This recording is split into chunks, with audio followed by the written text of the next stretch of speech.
Bom, é com imensíssima satisfação que eu volto a gravar as leiturinhas diárias e eu estava muito ansiosa por isso. Uma das coisas que me dava saudade de estar em casa era essa rotina das leituras, né? E primeiramente é muito bom estar de volta em casa, no conforto, no aconchego do lar. E segundamente, eu tinha antes me decidido a ler como próxima leitura a indicação do Omar, o Osmar, agora não me recordo, de ler Intermitência da Morte, do José Saramago, que eu li as avaliações e também eram muito boas, e afinal já gostei da Ensaio sobre a Cegueira que eu li, então achei uma boa, e eu tenho o livro, né? Mas aí meu pai estava conversando sobre esse livro que eu vou ler, e uma amiga me indicou também, e daí acabei optando por esse, porque ele é curtinho, então vai dar para terminar rápido, e como o amigo aqui já é falecido há muito tempo, eu imagino com certeza que já é patrimônio público, então direitos autorais não serão uma preocupação. Aí será este belíssimo livro sobre a brevidade da vida.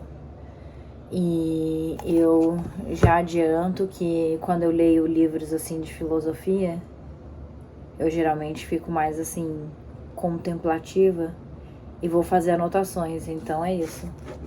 Possa ser que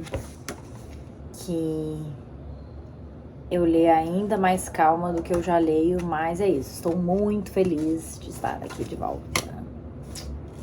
Tomara que tenham sentido saudade, porque eu sou dessas, sou carente. Ok. Sêneca 4 antes de Cristo a mais ou menos 65 depois de Cristo. Lúcio Aneu Sêneca viveu no século I depois de Cristo e tornou-se um dos mais reconhecidos intelectuais do Império Romano. Atuou como advogado, dramaturgo e escritor. Como filósofo, foi um adepto do estoicismo. Era o segundo filho de uma família abastada da região de Córdoba, na Espanha. Foi enviado jovem a Roma, com seus irmãos, para receber a melhor educação. Ao concluir seus estudos, trilhou uma carreira política que o levou a tornar-se conselheiro de imperadores e uma das pessoas mais ricas de Roma. Vítima de conspiração após se afastar do mundo político, foi condenado à execução. Em busca de dignidade, seguiu o exemplo do filósofo Sócrates, recebeu amigos, bebeu veneno e passou seus últimos momentos discutindo a imortalidade da alma. Uau!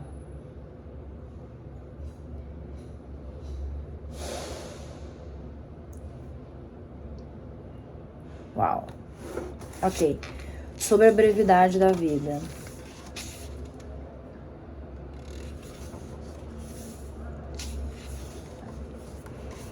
Nota do tradutor. O tratado aqui apresentado faz parte de um corpus filosófico de pequenos textos sobre temas variados que visavam a uma abordagem estoica. O estoicismo era uma corrente filosófica bastante cultivada em Roma. Tem como maiores expoentes o próprio Sêneca e o imperador Marco Aurélio. Buscava, grosso modo, o controle absoluto dos sentimentos, de modo que a razão pudesse prevalecer e guiar a vida humana. Sobre a brevidade da vida foi escrito entre os anos 49 e 55 da nossa era. Neste pequeno texto, Sêneca argumenta que a nossa ideia de que a vida é curta está equivocada, pois, em verdade, damos importância demasiada às coisas erradas. Buscar prazeres a todo momento turva a nossa compreensão das coisas e nos faz pensar que uma vida bem-sucedida é aquela em que se acumula o maior número de experiências prazerosas. Todavia, as pessoas devem observar o valor do tempo reivindicá-lo para si, não para os prazeres momentâneos, e saber alocar a devida importância a ele. Nesta edição traduzida diretamente do latim, usamos o texto estabelecido por John W. Bassori. Esperamos que as notas explicativas sirvam para elucidar ao leitor algumas particularidades da história e política de Roma usadas por Sêneca em seu livro, porém com a convicção de que, à exceção de uma ou outra passagem, o texto senequiano é lição permanente e premente que nos convida a repensar os nossos tempos e as nossas vidas.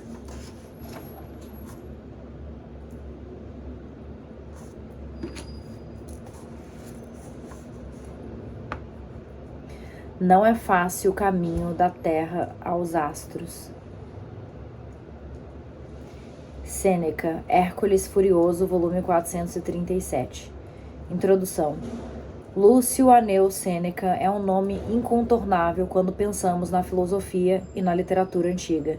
Nascido por volta do ano 1 a.C., foi o segundo de 3 filhos do escritor de quem herdou o nome, conhecido como Sêneca o Velho ou Sêneca o Rétor. Sua família era abastada, de classe equestre e proveniente da região onde hoje fica Córdoba, na Espanha. Seu pai, mencionado anteriormente, escreveu uma história de Roma que até pouquíssimo tempo atrás permaneceu perdida e também um conjunto de cartas endereçadas aos 3 filhos sobre rétores e atividade declamatória na sua época de juventude, durante meados do século I a.C. A sua mãe chamava-se Élvia, possivelmente de ascendência hispânica. Seu irmão mais velho, Aneu Novato, foi um político de sucesso em Roma e chegou a ocupar o cargo de procônsul da Achaia, onde encontraria o apóstolo Paulo, Atos 18 e 12. Sêneca ainda tinha um irmão mais novo, Aneu Mela, em quem o pai havia depositado maior esperança para uma carreira na filosofia, mas que acabou se retirando da vida pública ainda jovem. Foi pai do famoso poeta Lucano. Sêneca e seus irmãos foram para Roma juntos e deram início à educação que costumava levar jovens abastados a ter uma carreira como políticos ou oradores.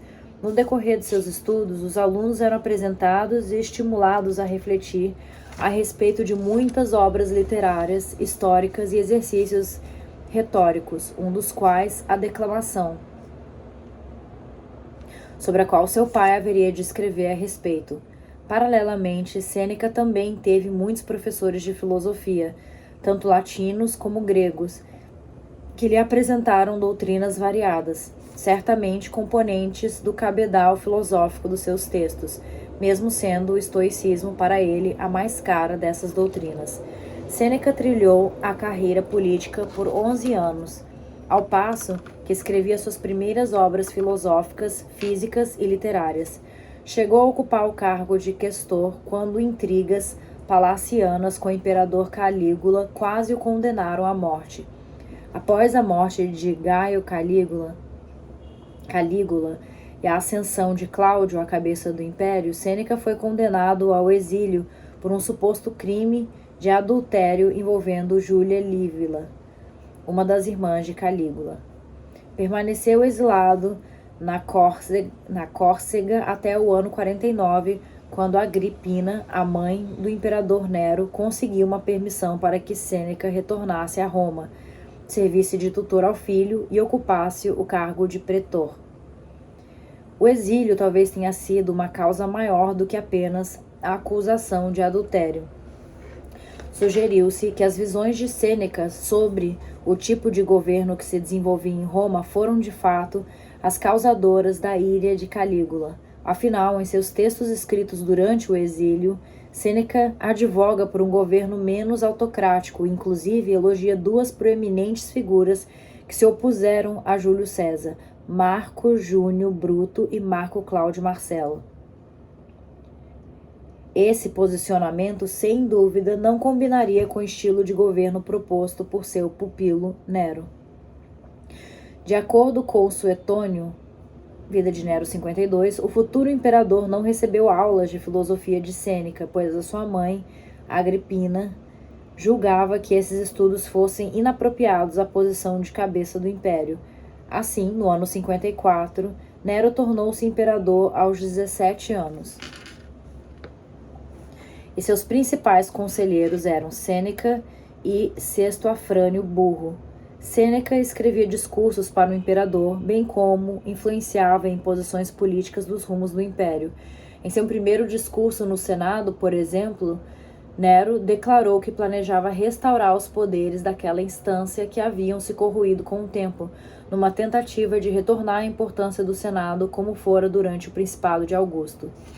Apesar dos sucessos que os primeiros 5 anos de Principado de Nero angariaram, muito devido ao trabalho que realizavam seus preceptores, um acontecimento no ano 59 demarcou a queda da influência deste sobre o imperador. Nero, que já havia anteriormente envenenado seu irmão mais novo, britânico, agora tentara assassinar a própria mãe. Depois disso, os conselheiros de Sêneca e Burro descenderam quase às portas da insignificância. Com a morte de Burro em 62, Sêneca se retirou da vida pública e passou a desfrutar de seu tempo dedicando-se à vida entre as letras. Foi possivelmente nesse período que escreveu a sua obra mais conhecida, Cartas a Lucílio. No entanto, não teve muito tempo para aproveitar sua aposentadoria do mundo político, já que no ano 65, Nero foi vítima da conspiração pisoniana e, embora Sêneca não tivesse envolvimento, ela serviu de pretexto para que o imperador ordenasse a execução do filósofo. Em sua morte, Sêneca buscou a dignidade dos exemplos de filósofos do passado que haviam lhe servido de modelo por toda a vida. Assim, tal como Sócrates, Sêneca recebeu seus amigos, bebeu veneno e passou os seus últimos momentos discutindo a respeito da imortalidade da alma. Arthur Costrino.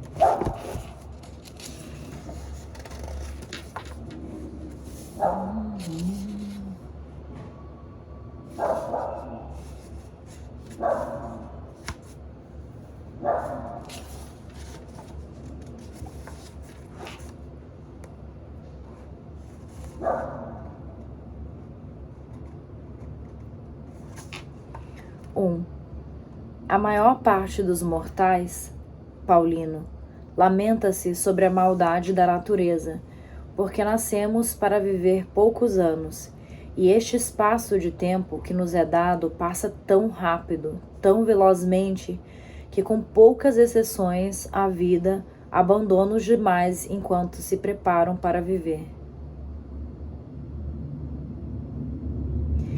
E não foram, como acreditam, apenas a multidão e o povo insensato que sofreram por esse mal comum.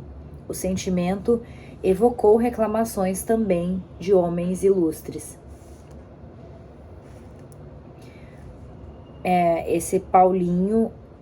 O Paulino, ele é Pompeio Paulino, membro da ordem equestre, proveniente de Arles. Foi responsável pela distribuição de órgãos em Roma entre os anos 48 e 55 d.C.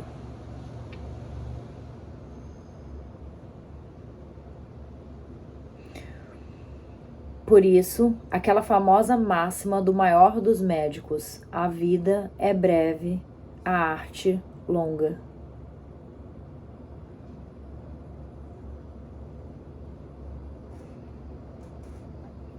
Por isso, a queixa de Aristóteles, pouco conveniente a um homem sábio, quando criticou a natureza.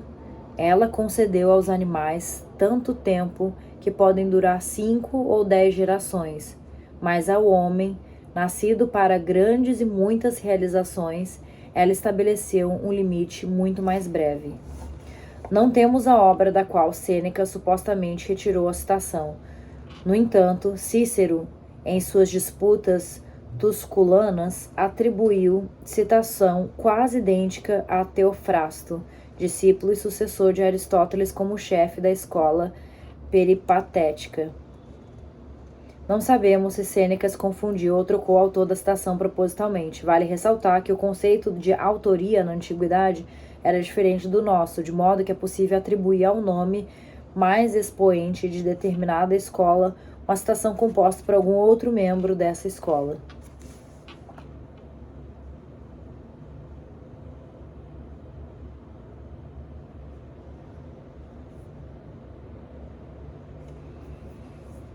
Não todos os animais, né?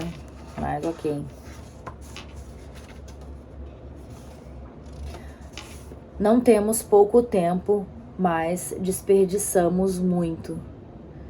A vida é longa o suficiente, nos foi dada generosamente para a realização das mais altas empreitadas, se toda ela for bem empregada. Mas quando se dissipa no luxo e na negligência, quando se gasta em nada de bom, só então, constrangidos pelo fim inescapável, sentimos que passou enquanto não percebíamos que passava.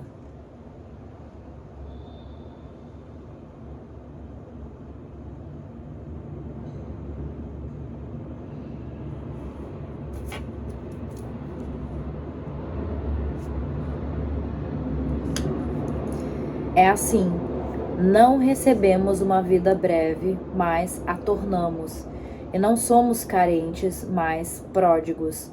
Do mesmo modo, quando uma enorme e régia riqueza chega às mãos de um mau dono, perde-se em um único instante, mas uma riqueza, ainda que módica, se for entregue a um bom guardião, cresce com seu próprio uso.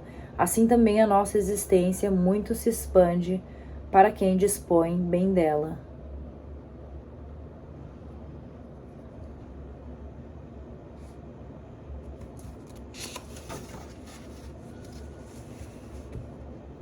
Dois. Por que reclamamos da natureza? Ela se comporta com bondade. A vida, se você sabe como usá-la, é longa. Porém, um é preso por uma avareza insaciável, outro por um empenho ativo em atividades supérfluas. Um é encharcado pelo vinho, outro entorpecido pela ignorância. Um exaurido por uma ambição que sempre depende do juízo dos outros, outro conduzido por um desejo incessante por todas as terras e todos os mares na esperança de lucro. Alguns são atormentados pelo amor às armas, constantemente tentando levar perigos aos outros ou tementes que outros levem perigos a si. Há aqueles que, por um servilismo voluntário, são consumidos pelo culto aos seus superiores ingratos. Muitos se detêm na perseguição à sorte alheia ou no lamento quanto à sua própria. A maior parte, que não busca nada em específico, joga-se em meio a novos projetos por uma leveza inconstante, vaga e displicente consigo mesma. Alguns, nada que possa lhes ditar um caminho agrada, e o destino surpreende despreparados e bocejantes, tanto que eu não posso duvidar que seja verdade aquilo que foi dito pelo maior dos poetas à maneira de um oráculo: pequena é a parte da vida em que vivemos.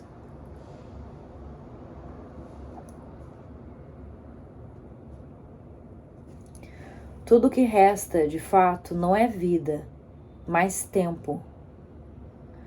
Vícios urgem e nos cercam por todos os lados, não nos permitem emergir ou mover os olhos em busca da verdade, mas nos empurram, imersos e presos, em direção ao desejo.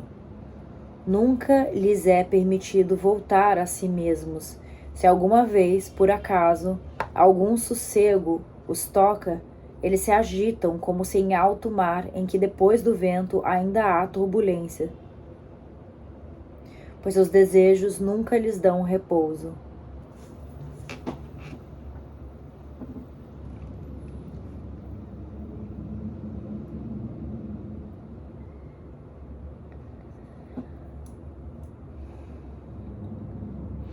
Vícios urgem e nos cercam por todos os lados. Não nos permitem emergir ou mover os olhos em busca da verdade, mas nos empurram imersos e presos em direção ao desejo. Nunca lhes é permitido voltar a si mesmos. Se alguma vez por acaso algum sossego os toca, Eles se agitam como se em alto mar em que depois do vento ainda há turbulência, pois seus desejos nunca lhes dão repouso.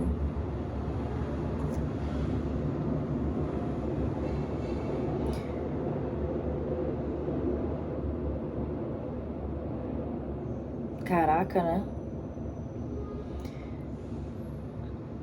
Quantas vezes todo mundo não comenta, tipo, cara, por que a gente sempre acha que tem algo errado quando tá tudo de boa, tranquilo?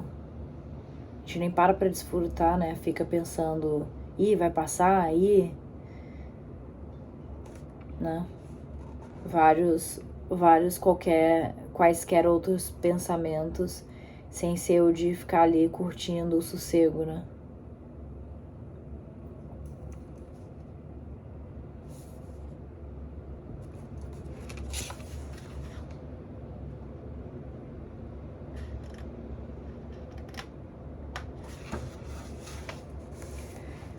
Pensa que falo sobre aqueles cujos crimes são conhecidos? Repara naqueles cuja felicidade todos se juntam para ver. São sufocados por sua própria prosperidade. Quantos acham a riqueza um fardo? Quantos perdem sangue por causa da eloquência e necessidade cotidiana de exibir o seu talento?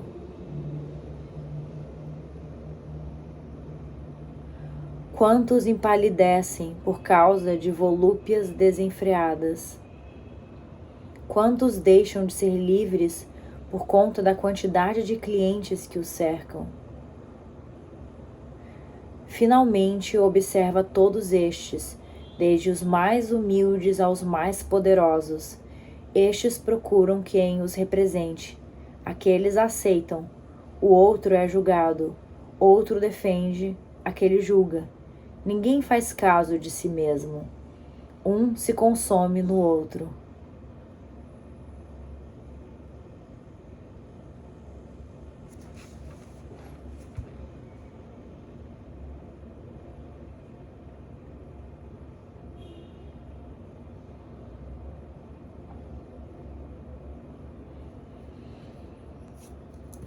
Cara, por isso que eu me sinto muito privilegiada quando certo período do meu tempo de trabalho é dedicado de certa forma, a mim mesma, porque eu treino para eu me tornar uma melhor atleta e eu sinto que é um grande privilégio porque no final é tudo sobre mim, né? Não é fazer algo para o outro, né? Não é usar a minha existência para fazer algo para o outro, é para fazer algo para mim mesmo. Eu sei que nem todo mundo tem esse privilégio, então nem é legal ficar comentando muito, né? Mas, putz, eu valorizo.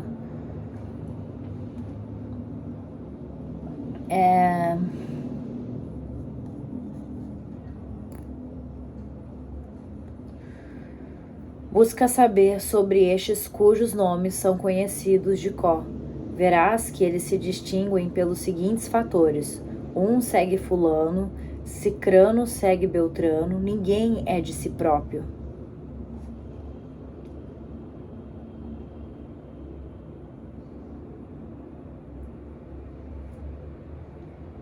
Ninguém é de si próprio. O cara transcendeu, né? Pô, queria ser toda só minha.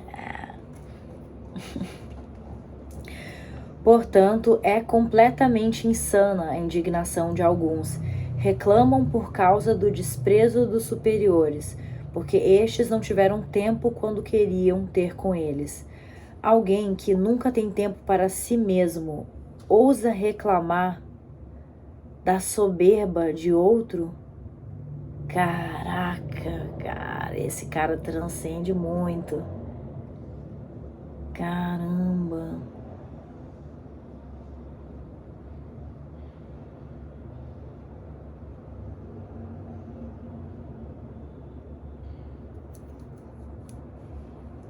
Lindo, lindo.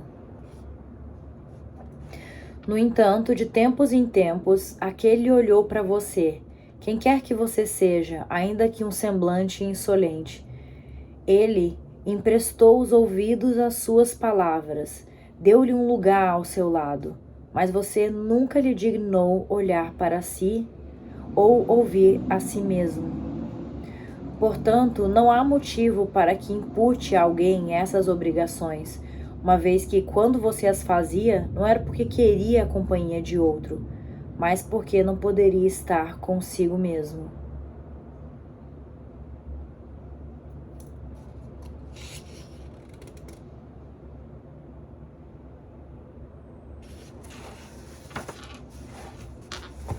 Três. É impossível que todos os talentos que algum dia brilharam concordem apenas em uma única coisa.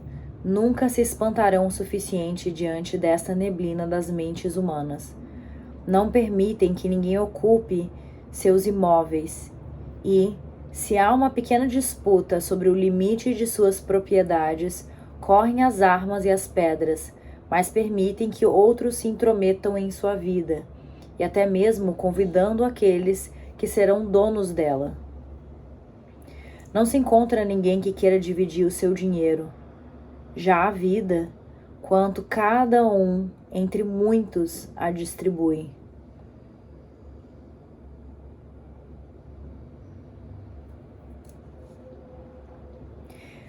Umas prioridades muito erradas, né? A galera fica com medo de casar com o outro, porque daí vai ter que dividir o bem, e daí os termos lá do casamento, vamos casar sim, mas sem divisão de bens. E tem algo mais importante do que a nossa vida, né? E aí a nossa vida tá ok, sair namorando por aí gente errada, tá ok sair por aí casando com gente que te entristece, e nada, nenhum valor no mundo paga a nossa vida, né? Devolve a nossa vida, o nosso tempo. Caraca, né? Não se encontra ninguém que queira dividir seu dinheiro, já a vida, quanto cada um entre muitos a distribui.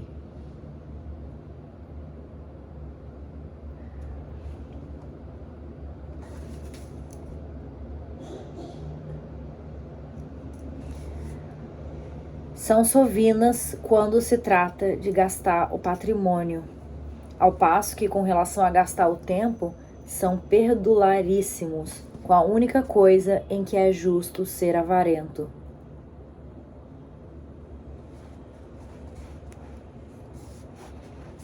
Nossa, eu amo dormir, né? Mas agora eu tô sentindo até mal de gostar de dormir, sei lá, se eu tô perdendo meu tempo, né? Assim eu gostaria de abordar uma pessoa dentre aquelas de mais idade. Vemos que o senhor chegou a uma idade bem avançada. Pesam-lhe 100 anos ou mais. Vamos, rememora os seus anos para que os avalie. Relembre quanto do seu tempo foi tirado de você por um credor, quanto por uma amante, um rei, um cliente, quanto por brigas com a esposa, por punição aos servos, por transitar pela cidade a trabalho. Acrescente as doenças, as quais fazemos com nossas próprias mãos. Acrescente também o quanto passou sem fazer nada. Verá que você tem menos anos do que conta. Traga de volta à sua memória as vezes em que tinha um plano concreto. Quantos dias procederam como imaginava? Quando usou o tempo como para você mesmo? Quando o seu rosto repousou naturalmente? Quando o seu ânimo foi destemido? Que obra realizou em tão longo tempo? Como muitos extirparam a sua vida enquanto você não percebia o que estava perdendo? Quanto você perdeu por uma dor vazia, uma alegria boba, um desejo ávido, uma conversa falsa? Quão pouco de você foi deixado daquilo que era?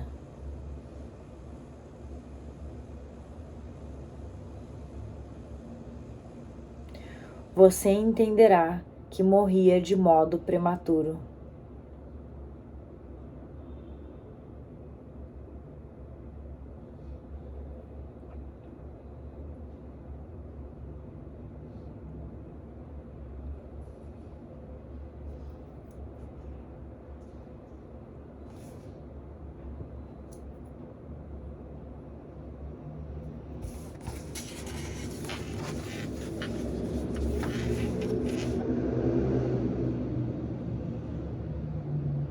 Caraca, né? Subtraindo todas as coisas que são obrigatórias.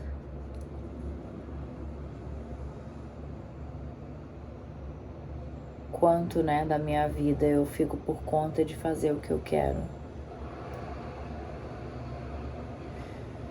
Mas aí se sair daqui super radical, pô, quanto tempo perdido em conversas falsas? Aí vai eliminar um monte de companhia da sua vida. Pior coisa, as pessoas estão conversando contigo, mas a cabeça está em outro lugar, né? O olhar vazio.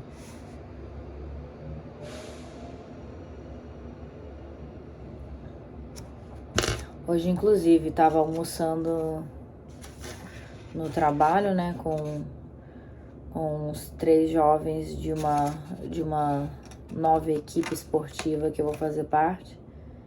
E aí os 3 mexendo no celular, olhando pra baixo, e eu lá, tipo, ok.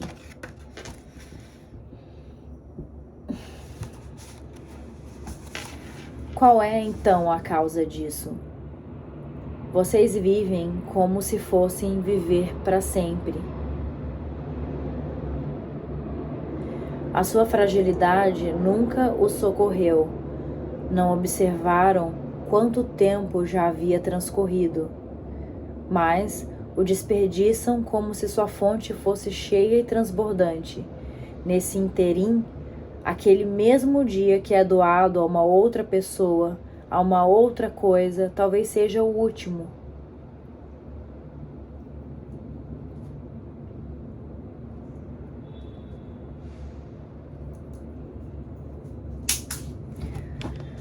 Vocês temem tudo sendo mortais e desejam tudo como se fossem imortais.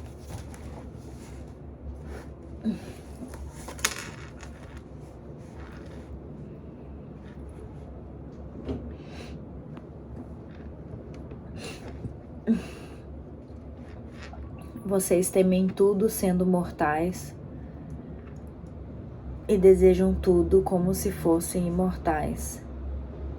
Você ouvirá muitos que dirão: quando eu tiver 50 anos, me aposentarei. Aos 60 anos, me retirarei dos cargos. E quem garante que terá uma vida tão longa? Quem aceitará que coisas aconteçam de acordo com o que deseja? Não sente vergonha por reservar para si essas sobras de vida e destinar ao exercício da boa mente apenas este tempo que não podia ser usado para mais nada? Caraca.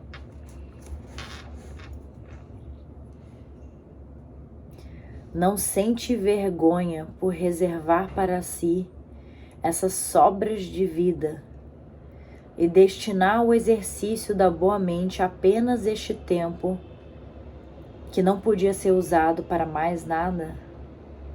Quão atrasado é começar a viver quando a vida está para terminar?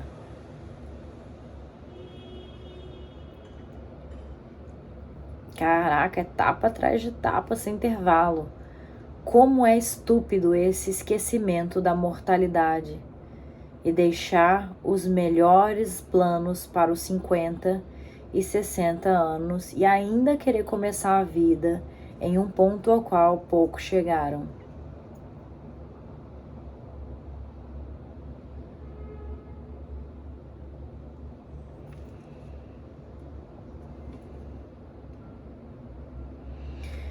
Eu acho sim que a lembrança, né, de que nós somos mortais é muito saudável, né? Manter isso para além essa lembrança, para além de religiosidade, sabe? Desconsidera a sua religião de que existe a vida após a morte, tira essa possibilidade e pense na existência da carne, né? E que vamos morrer. Eu acho que isso é bastante saudável.